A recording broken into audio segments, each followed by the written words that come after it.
হেদায়েত আল্লাহ যেহেতু নিজের হাতে রেখেছেন, কারো হাতে দেননি। কোরআন শরীফ বাদ দিয়ে কোন মানুষ যদি পৃথিবীর কোন জায়গায় ভালো হওয়ার নিয়তেও যায়, ওকে হেদায়েতের রাস্তা থেকে ধাক্কা দিয়ে ফেলে দেয় কে? আজকের এই ময়দানে শুধু মাহফিলে আসা না, সিদ্ধান্ত এখনই নেওয়া লাগবে হাদিসের দিকে তাকিয়ে। কোরআন যেই দরবারে নেই, যেই পীরের কাছে কোরআনের নিয়ম নীতি নেই, ওখানে আমি যদি ভালো হওয়ার নিয়তে যাই, আমাকে খারাপ বানাবে কে? আরো জোরে। যেই দলে কোরআন নেই, ওই দলের কর্মসূচিতে কোরআন চলে না, ওখানে যদি আমি ভালো হওয়ার নিয়তে থাকি, আমাকে গোমরা বানাবে কে? আজকে এই সিদ্ধান্ত নেওয়া যাবে যে কোরআন নেই, আমি নেই। হ্যাঁ বলুন। ওয়াজ তো হয়ে গেছে, তাহলে দোয়া করে দিন। আপনি সারা জীবন বলেন ওয়াজ করেন, তো ওয়াজ তো হয়ে গেছে। কোরআন যেখানে নেই ওখানে আমি যাব না, ওখানে গেলে আমারে খারাপ বানিয়ে দেবে আল্লাহ। কেন? শ্বশুরকে বাবা বলা জায়েজ আছে, কিন্তু নিজের বাবার সামনে যদি বারবার কেউ শ্বশুরকে আব্বাসান বলে ডাকে, নিজের বাবার মনে দুঃখ লাগার সম্ভাবনা আছে। কোরআন আল্লাহ পাঠিয়েছেন একমাত্র হেদায়েতের কিতাব বলে। এজন্য প্রথম আয়াতের দিকে আপনি তাকাবেন, যালিকাল কিতাবু লা রাইবা ফিহি।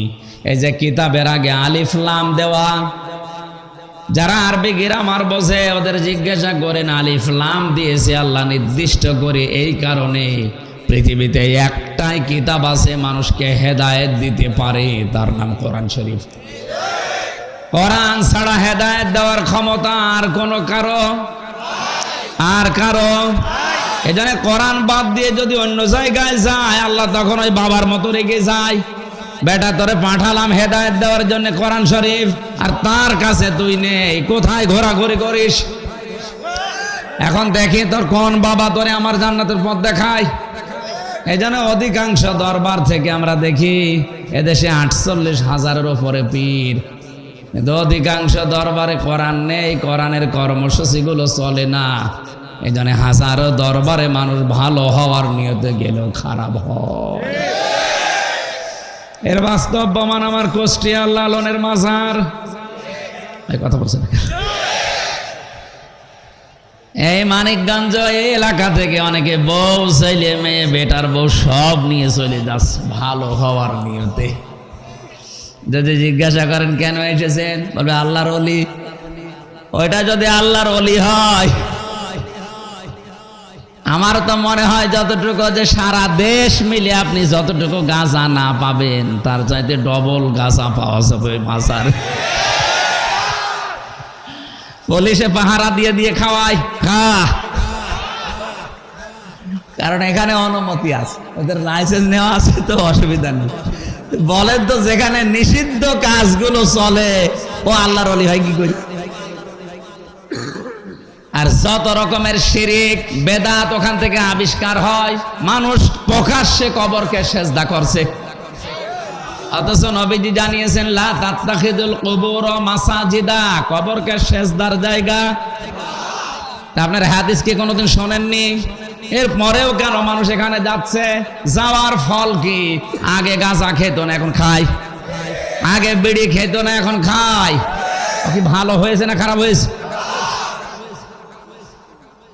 এই যে নদী পার হলে যে জেলা, আল্লাহর ওলি তো ঘুমিয়ে আছে। মানুষজন যায় ওখানে, দেখি অনেকেই আগে নামাজ পড়তো, এখন অনেকে নামাজ পড়া ছেড়ে দিয়েছে।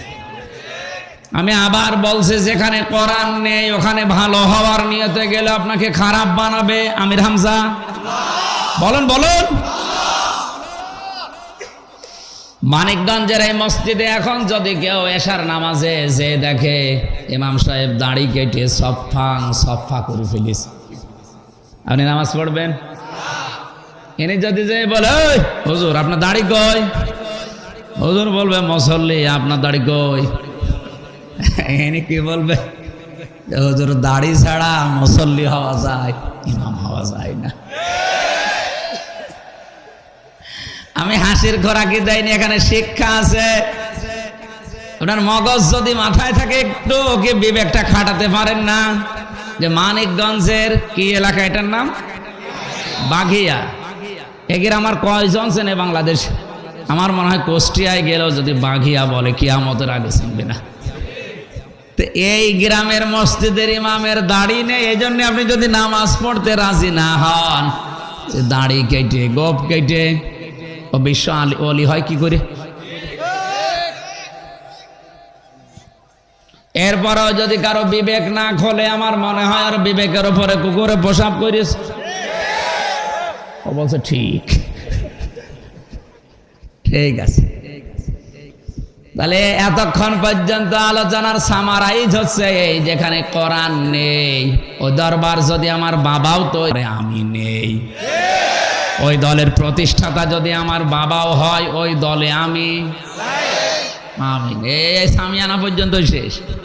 এরপরে গেলে মানুষ ভুলে যায়, এই জন্যই তো আমাদের চিল্লানো লাগে। দরুদ আর সালাম পড়ছে আমাদের নবী, মানবতার মহান শিক্ষক মুহাম্মদুর রাসূলুল্লাহ সাল্লাল্লাহু আলাইহি ওয়াসাল্লামের প্রতি। আমরা কোরআনে কারীম থেকে একটা আয়াত তেলাওয়াত করেছি, সূরা তাওবা 111 নম্বর আয়াতের অর্ধেক। আমার যতটুকু সময় সামনে আছে, আমার তো কণ্ঠটা শুধু সাপোর্ট করছে না, এই জন্য কথা বলতে গেলে গলা ব্যথা করে। দোয়া করেন আগের অবস্থায় যেন আল্লাহ গলা আবার ফিরিয়ে দেন। 3টা বছর তো এক ঘরের ভেতরে আমরা তালাবদ্ধ ছিলাম, এই জন্য খাবার দাবারও ভালো ছিল না, শরীরটা আসলে স্বাভাবিক হতে কিছু সময় লাগবে। আরে বের হয়ে যে আপনাদের মতো এই যে 2টা 3টা করে মানুষ নিয়ে যাচ্ছে, আমি পারছি না, অথচ মানুষ ছাড়ছে না। কি করবো, অল্প অল্প করে কিছু মানুষের মন বোঝাতে। আজকে তো আমি জানি না যে মাহফিলটা আছে, আমি মনে করছি রাত 9টা থেকে 11টা একটা আছে, ওইটা করে বাড়ি চলে যাবো। এখন বলছে না, আগে বের পর আরেকটা। একটু ঘুমাতেও পারিনি সারাদিন গাড়িতে। দোয়া চাচ্ছি আল্লাহ যেন আমার কণ্ঠকে আবার স্বাভাবিক করে দেয়, কষ্ট হচ্ছে। জবান খুলে কোরআনের এই আয়াতটা একটু পড়েন। আউযু বিল্লাহি মিনাশ শাইতানির রাজিম, বিসমিল্লাহির রহমানির রহিম।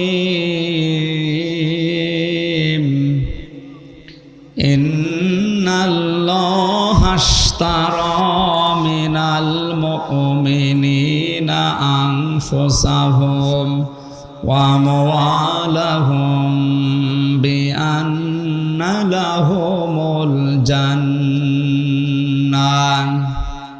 সূরা তাওবা কোন সূরা? 129টা আয়াত আছে, মাত্র একটা আয়াতের অর্ধেক পড়েছি। আমার যতটুকু আয়াতের উপরে পড়াশোনা আছে, জ্ঞান আছে, আমি চেষ্টা চালাবো ডেলিভারি দেওয়ার সঠিকভাবে। আল্লাহ যেন আমাকে তৌফিক ভিক্ষা দেন। ইন্নাল্লাহ, অবশ্যই আমি আল্লাহ। কথাটা বলার আগে দৃঢ়তাসূচক শব্দ দিয়েছেন আল্লাহ, তার মানে ভেজাল তো নেই, এরপরও আবার দৃঢ়সূচক শব্দ দিয়েছেন। ইন্না, অবশ্যই আমি আল্লাহ। ইশতারা, ক্রয় করে নিয়েছি, কিনে নিয়েছি।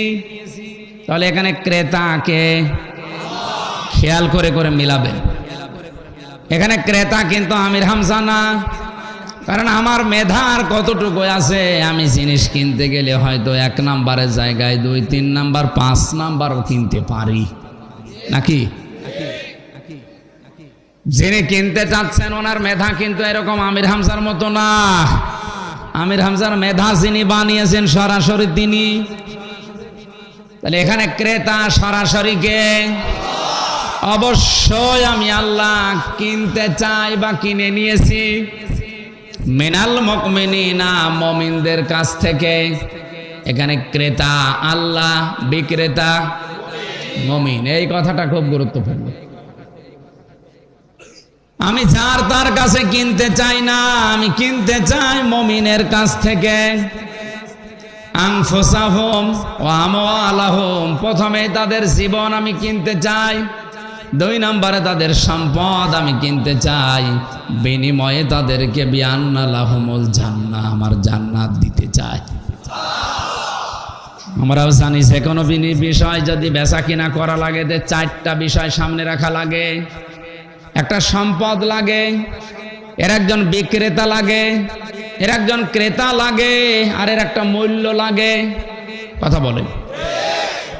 তাহলে আয়াতে সরাসরি ক্রেতা আল্লাহ, বিক্রেতা মুমিনরা, বিক্রেতা যে জিনিসটা আল্লাহ আমরা বিক্রি করতে চাই সেটা জান আর মাল, বিনিময় মূল্য হিসাবে যেটা আল্লাহ দিতে চান তার নাম জান্নাত। এবার আসেন তো শব্দের দিকে খেয়াল করে করে আমরা তাফসিরে প্রবেশ করছি।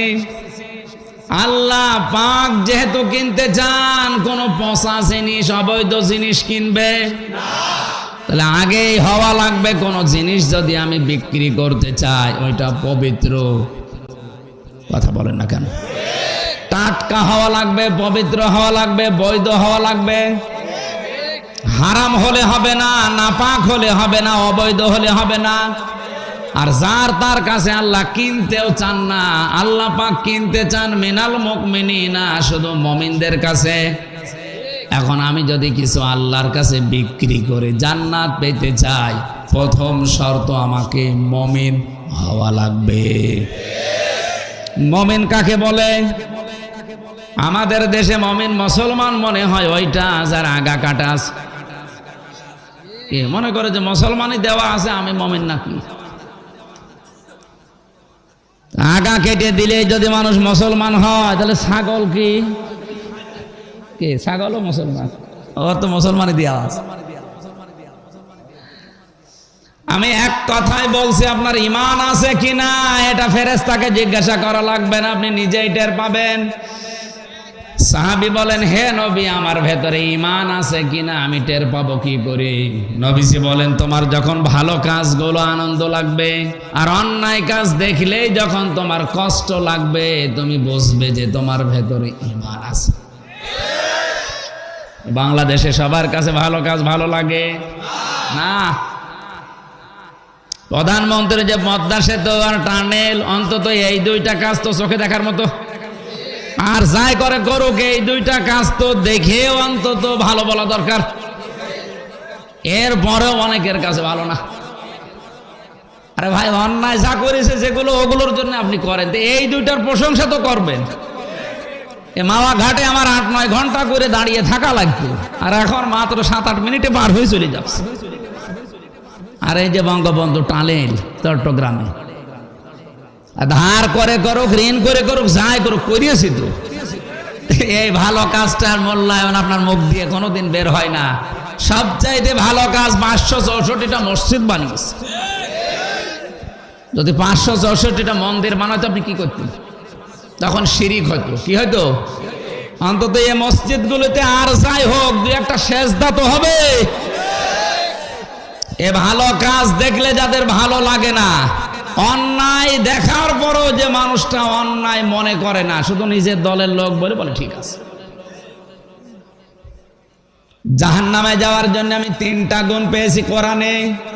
এই 3টি ইন্দ্রিয় শক্তি আল্লাহ যাদেরকে দিয়েছে, কিন্তু তারা কাজে লাগায় না, তাদেরকে চির জাহান্নামী বলে আল্লাহ ঘোষণা দিয়েছেন।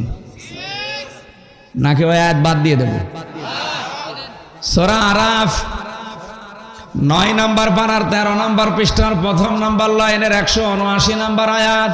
ওয়ালাকাদ যারআনা লিজাহান্নামা কাসীরাম মিনাল জিন্নি ওয়াল ইনস। অধিকাংশ মানুষ আর জিনকে আমি জাহান্নামে দেব, এই জন্যই বানিয়েছি। কে বলছে? আল্লাহ।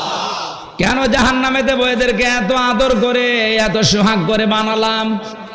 লাহুম কুলুবুন লা ইয়াফকাহুনা বিহা, তাদের কলব আছে কিন্তু তাদের চিন্তা নেই। তাদের বিবেক আছে কিন্তু বিবেকটা তারা কাজে লাগায় না। আলাহুম আয়ুনুন লা ইউবসিরুনা বিহা, ওদের চোখ আছে কিন্তু দেখার পরেও না দেখার ভান করে থাকে। সমাজে, পরিবারে, রাষ্ট্রে, টিভির পর্দায়, পত্রিকার পাতায় কত অন্যায় ভেসে আসে, দেখার পরেও না দেখার ভান করে আছে, শুধু নিজের দলের লোক বলে কিছুই বলে না। ওয়ালাহুম আযানুন লা ইয়াসমাউনা বিহা, ওদের কান আছে, কত কিছু দুনিয়ায় শোনে, আমার কোরআনের কথা শুনতে পায় না। এই যে বিবেক থাকার পরেও আপনি বিবেকটা কাজে লাগালে